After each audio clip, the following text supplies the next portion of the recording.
Tight तरीके से जोड़ दिया। और आप लोग एक चीज याद रखिएगा, भारत का रेलवे से जो राज्य जुड़ गया ना, वो जुड़ गया, अब वो कभी अलग होने हिलने डुलने वाला नहीं है। अब मैं आप लोग को बता रहा हूं, इसी में बहुत सारे पुल है, घाटियां हैं, बहुत सारे सुरंग है, और इसी क्रम में एक ऐसी परियोजना है ना जो इस सब को बहुत प्रमुखता से बांध के रख रही थी, और एक बहुत बड़ी समस्या थी जिसका निदान भारत के रेलवे ने अपने फौलादी इरादों से पूरा कर लिया। और इसमें प्रमुख भूमिका निभाती है चिनाब अंजी पुल परियोजना। चिनाब और अंजी के बीच में बहुत बड़ा खड्ड है, और जो खड्ड है ना, वो भारत को श्रीनगर से जोड़ के लिए रोक के रखा था। लेकिन जब भारत तैयार हो और वो राज्य तैयार हो तो कोई भी खड्ड उसे जोड़ने से नहीं रोक सकता। इसके बारे में, पुल के बारे में आप लोगों को बता दूं, ये पुल का जो ऊंचाई है वो नदी से लेकर पुल तक वो ऊंचाई जिसमें रेल पटरी दौड़ेगी, मतलब रेलगाड़ी दौड़ेगी, वो ऊंचाई 331 मीटर है। और अगर इसको आप सामान्य भाषा में समझेंगे तो आपको ऐसे समझाऊं कि ये 92 मंजिला बिल्डिंग के ऊंचा है। जैसे 1 मंजिला 2 मंजिला करके, तो 92 मंजिला बिल्डिंग जितना ऊंचा होगा ना, उतना ऊंचा ये पुल है।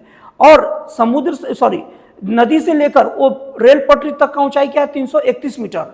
और नदी से लेकर टोटल पुल की ऊंचाई टोटल का, तो समझ लीजिए क्या है, जैसे वो पुल को सपोर्ट करने के लिए केबल वगैरह सब लगे हैं, तो वो पटरी के ऊपर रहेंगे, तो नदी से टोटल केबल वगैरह मिलाकर टोटल ऊंचाई है 359 मीटर, मतलब 359 मीटर। और इस पुल की जो लंबाई है 725 मीटर है।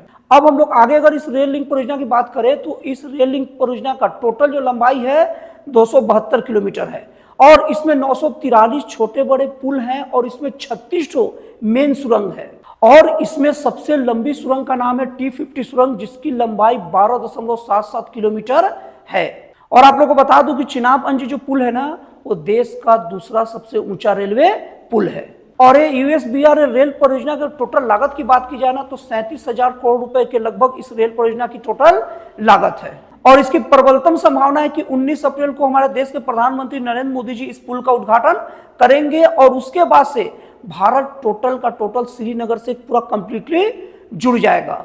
और आप लोग को बता दूं कि बर्फबारी होने के बावजूद भी ये पुल को ऐसे डिजाइन किया गया है, इसके पूरे पटरियों को ऐसे डिजाइन किया गया है कि बर्फबारी होने के बाद भी श्रीनगर का जो नाता है वो भारत से नहीं कटेगा, मतलब श्रीनगर पूरी तरीके से भारत से कनेक्टेड रहेगा। और अब हम लोग बात कर लेते हैं इसके कुछ टेक्निकल पहलुओं के बारे में।